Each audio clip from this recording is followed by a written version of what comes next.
بہت سے چھوٹے سرمایہ کار پہلی بار اس دنیا میں داخل ہو رہے تھے۔ بائنانس نے اسی ماحول میں خود کو ایک آسان اور کم فیس والا راستہ بنا کر پیش کیا۔ کم وقت میں بائنانس نے درجنوں نئی ڈیجیٹل کرنسیاں فہرست میں شامل کر لیں۔ اس فیصلے کے پیچھے صارفین کی بڑھتی ہوئی مانگ تھی۔ ہر نیا منصوبہ زیادہ منافع کے وعدے کے ساتھ سامنے آ رہا تھا، مگر اس تیزی میں جانچ پڑتال کا عمل کمزور ہوتا چلا گیا۔ کئی ایسے منصوبے بھی شامل ہوئے جن کی بنیاد مضبوط نہیں تھی۔ اسی عرصے میں بائنانس نے مختلف ملکوں میں مقامی دفاتر اور شراکت داریوں کا اعلان کیا۔ مقصد یہ تھا کہ ہر خطے کے صارفین کو مقامی سہولت فراہم کی جائے، مگر حقیقت یہ تھی کہ قانونی حیثیت واضح نہیں تھی۔ کئی حکومتیں یہ سمجھنے میں مصروف تھیں کہ اس نئے نظام کو کس طرح قابو میں لایا جائے۔ 2019 میں بائنانس کو ایک بڑے حفاظتی واقعے کا سامنا کرنا پڑا۔ پلیٹ فارم سے بھاری رقم چوری ہو گئی۔ اگرچہ کمپنی نے نقصان اپنے ذخیرے سے پورا کیا، مگر اس واقعے نے سوالات کھڑے کر دیے۔ صارفین کو پہلی بار یہ احساس ہوا کہ جدید ٹیکنالوجی کے باوجود خطرہ مکمل طور پر ختم نہیں ہوا۔ اسی دوران سی زیڈ نے بارہا یہ موقف اختیار کیا کہ بائنانس ایک غیر مرکزی نظام کی طرف بڑھ رہا ہے۔ اس بیان کا مقصد اعتماد قائم رکھنا تھا، مگر حقیقت میں فیصلوں کا اختیار چند افراد کے پاس ہی تھا۔ یہ تضاد آہستہ آہستہ ماہرین کی نظر میں آنے لگا۔ ترقی کے ساتھ دباؤ بھی بڑھ رہا تھا۔ مالیاتی ادارے منی لانڈرنگ اور صارف شناخت کے معاملات پر سوال اٹھانے لگے۔ کچھ ممالک نے انتباہ جاری کیے، جبکہ کچھ نے بائنانس کی خدمات محدود کر دیں۔ یہ وہ مرحلہ تھا جہاں واضح ہو گیا کہ صرف تیز ترقی کافی نہیں۔ قوانین، شفافیت اور جواب دہی اب نظر انداز نہیں کی جا سکتی تھیں۔ یہ تمام عوامل مل کر آنے والے بڑے تنازعات کی بنیاد رکھ رہے تھے۔ بائنانس اب صرف ایک کامیاب ادارہ نہیں رہا تھا، بلکہ عالمی نگرانی کے مرکز میں آ چکا تھا۔ 2020 میں دنیا ایک غیر معمولی صورتحال سے گزر رہی تھی۔ عالمی وبا نے معیشتوں کو سست کر دیا تھا۔ اسی ماحول میں ڈیجیٹل کرنسی کی طرف لوگوں کا رجحان تیزی سے بڑھا۔ گھروں میں بند افراد آن لائن سرمایہ کاری کے نئے راستے تلاش کر رہے تھے۔ بائنانس کے لیے یہ ایک غیر متوقع مگر فیصلہ کن موقع تھا۔ اس عرصے میں بائنانس کے صارفین کی تعداد میں غیر معمولی اضافہ ہوا۔ روزانہ لاکھوں نئے اکاؤنٹ بننے لگے۔ لین دین کا حجم ریکارڈ سطح تک پہنچ گیا، مگر اسی رفتار نے نظام پر دباؤ ڈالنا شروع کر دیا۔ صارفین کی شناخت، رقوم کے ذرائع اور قانونی تقاضے پیچھے رہنے لگے۔ مختلف ممالک کے مالیاتی نگران اداروں نے بائنانس پر توجہ مرکوز کر لی۔ برطانیہ، جاپان، جرمنی اور دیگر ریاستوں نے سوالات اٹھائے۔ بنیادی مسئلہ یہ تھا کہ بائنانس کا مرکزی دفتر واضح نہیں تھا۔ کوئی ایک ملک ایسا نہیں تھا جو مکمل ذمہ داری قبول کرتا۔ اس ابہام نے اعتماد کو کمزور کیا۔ اسی دوران بائنانس نے نئے مالیاتی منصوبے متعارف کرائے۔ قرض، منافع پر بچت اور پیچیدہ تجارتی سہولیات عام صارف تک پہنچا دی گئیں۔ بہت سے افراد ان مصنوعات کی نوعیت کو سمجھے بغیر سرمایہ لگانے لگے۔ نقصان کی صورت میں شکایات بڑھنے لگیں، مگر جواب دہی کا نظام واضح نہ تھا۔ 2021 میں ڈیجیٹل کرنسی کی قیمتیں عروج پر پہنچ گئیں۔ بائنانس کے بانی کی دولت میں بھی غیر معمولی اضافہ ہوا، مگر اسی سال منڈی نے اچانک رخ بدلا۔ قیمتیں تیزی سے گریں، لاکھوں افراد کو نقصان ہوا۔ اس بحران میں بائنانس کا کردار زیر بحث آیا۔ ماہرین نے سوال اٹھایا کہ آیا پلیٹ فارم نے خطرات کی درست وضاحت کی تھی یا نہیں۔ صارفین کو یہ احساس ہوا کہ آزادی کے نام پر تحفظ کم ہو چکا تھا۔ یہی وہ مرحلہ تھا جہاں کامیابی اور تنازع ایک دوسرے کے بالکل قریب آ گئے۔ یہ حالات اس بات کا اشارہ تھے کہ بائنانس کا مستقبل اب صرف کاروباری فیصلوں پر نہیں، بلکہ قانونی اور اخلاقی دباؤ پر بھی منحصر ہو چکا تھا۔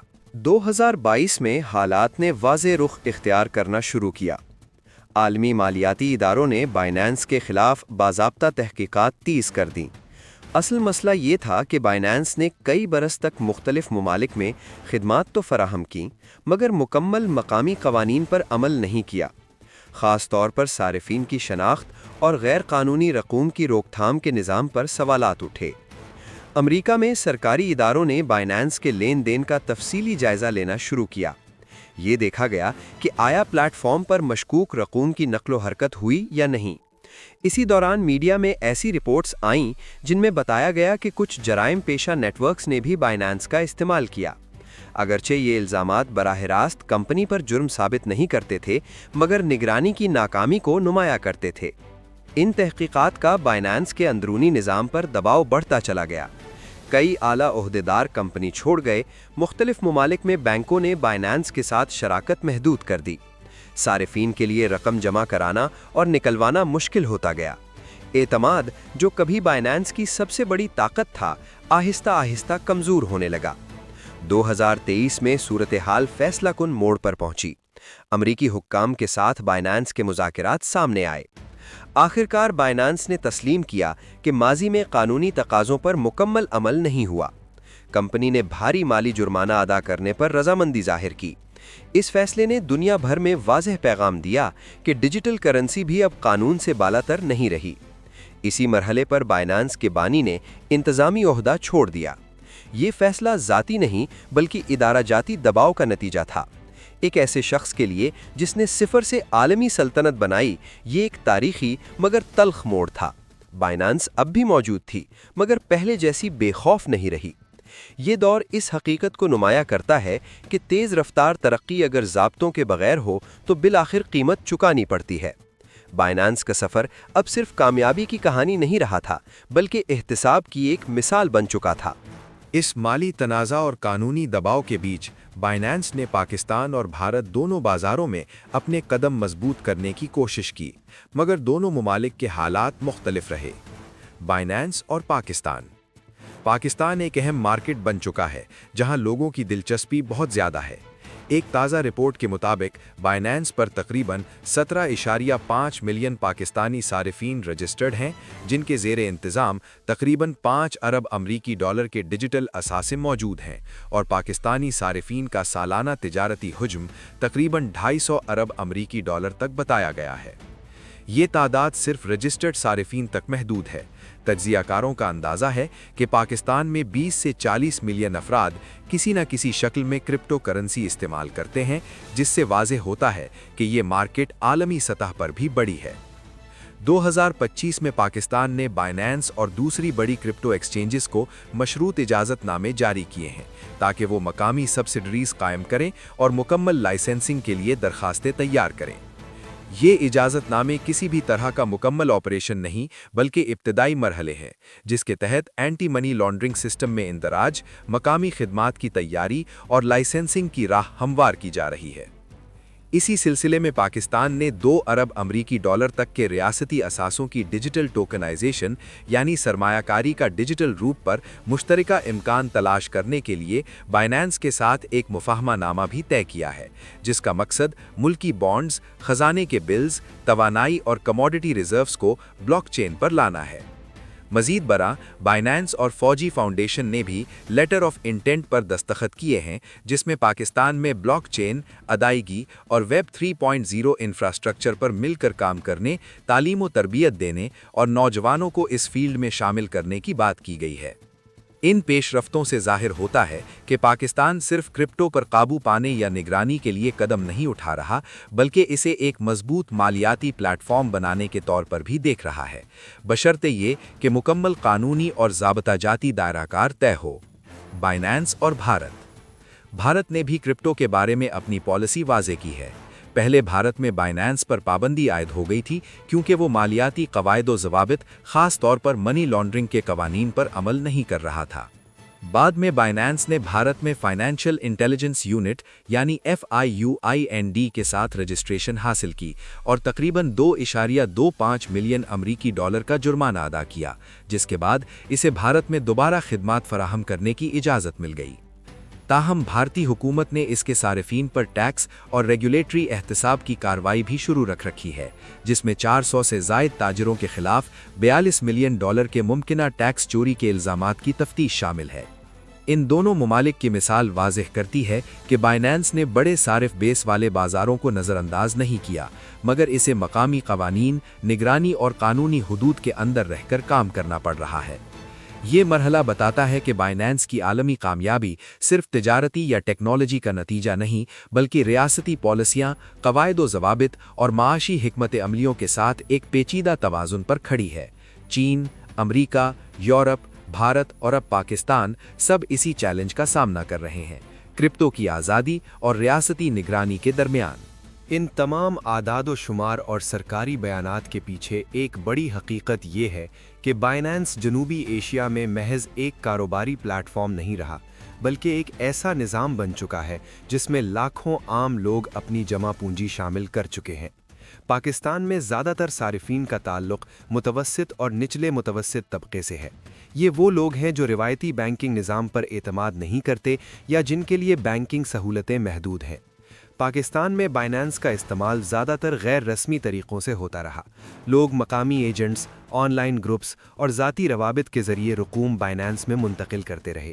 اس پورے عمل میں نہ کوئی مکمل نگرانی تھی اور نہ ہی ریاستی سطح پر واضح رہنمائی۔ یہی خلا بعد میں ریاست کے لیے ایک بڑا سوال بن گیا کہ اگر اتنی بڑی رقم کسی غیر ملکی پلیٹ فارم پر موجود ہے تو اس کی ذمہ داری کس کی ہے؟ اسی دوران اسٹیٹ بینک اور FIA نے متعدد بار عوام کو خبردار کیا کہ کرپٹو کرنسی قانونی حیثیت نہیں رکھتی، لیکن زمینی حقیقت یہ تھی کہ لاکھوں لوگ روزانہ اس نظام کا استعمال کر رہے تھے۔ یہ تضاد آہستہ آہستہ حکومت کو ایک نئی پالیسی بنانے کی طرف لے گیا، جس میں مکمل پابندی کے بجائے نگرانی اور ضابطہ کاری کا راستہ اختیار کیا گیا۔ بائنانس کی جانب سے پاکستان میں باقاعدہ دفتر کھولنے یا مکمل لائسنس حاصل کرنے کے حوالے سے اب تک کوئی حتمی اعلان نہیں ہوا۔ جو اجازت دی گئی ہے وہ ابتدائی نوعیت کی ہے۔ اس کا مطلب یہ ہے کہ بائنانس پاکستان میں براہ راست سروس فراہم نہیں کر سکتا، بلکہ مستقبل کی تیاری اور قانونی ڈھانچے پر کام کر رہا ہے۔ اگر ضابطے پورے نہ ہوئے تو یہ اجازت کسی بھی وقت واپس لی جا سکتی ہے۔ بھارت میں صورتحال اس سے بھی زیادہ سخت رہی۔ وہاں بائنانس کو نہ صرف جرمانے ادا کرنا پڑے بلکہ مسلسل نگرانی کا سامنا بھی رہا۔ بھارتی حکام نے واضح کر دیا کہ کسی بھی عالمی پلیٹ فارم کو مقامی قوانین سے بالاتر حیثیت نہیں دی جائے گی۔ یہی وجہ ہے کہ بائنانس کو اپنی پالیسیاں بدلنا پڑیں اور صارفین کی معلومات حکام کے ساتھ شیئر کرنا پڑیں۔ یہ تمام حالات اس بات کی نشاندہی کرتے ہیں کہ بائنانس کا مستقبل صرف ٹیکنالوجی یا صارفین کی تعداد پر منحصر نہیں۔ اصل فیصلہ ریاستی قوانین، مالیاتی شفافیت اور عالمی دباؤ کرے گا۔ جیسے جیسے حکومتیں کرپٹو کو سمجھ رہی ہیں، ویسے ویسے آزادی کا دائرہ محدود ہوتا جا رہا ہے۔ یہاں سے کہانی ایک ایسے مرحلے میں داخل ہوتی ہے جہاں سوال صرف بائنانس کا نہیں رہتا۔ سوال یہ بن جاتا ہے کہ کیا کرپٹو نظام ریاستی کنٹرول کے ساتھ زندہ رہ سکتا ہے یا پھر یہ ہمیشہ تنازع اور غیر یقینی کا شکار رہے گا۔ اسی سوال کا جواب آنے والے برسوں میں بائنانس اور اس جیسے پلیٹ فارمز کی قسمت کا فیصلہ کرے گا۔ 2023 کے بعد بائنانس ایک نئے مرحلے میں داخل ہو چکی تھی۔ یہ مرحلہ تیز رفتار توسیع یا نئی منڈیوں پر قبضے کا نہیں تھا، بلکہ بقا، اعتماد کی بحالی اور قانونی مطابقت کا تھا۔ وہ کمپنی جو کبھی قوانین سے پہلے رفتار کو ترجیح دیتی تھی، اب ہر قدم ریاستی اجازت اور نگرانی کے ساتھ اٹھانے پر مجبور تھی۔ یہ تبدیلی کسی نظریے کی وجہ سے نہیں، بلکہ عالمی دباؤ کا نتیجہ تھی۔ اس پورے سفر کا سب سے بڑا اثر عام صارف پر پڑا۔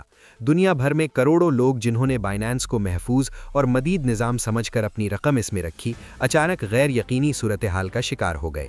کچھ نے بروقت رقم نکال لی، کچھ انتظار میں رہے اور کچھ ایسے بھی تھے جنہیں قواعد کی تبدیلی نے نقصان پہنچایا۔ یہ حقیقت واضح ہو گئی کہ ڈیجیٹل نظام میں تحفظ صرف ٹیکنالوجی سے نہیں بلکہ قانون سے آتا ہے۔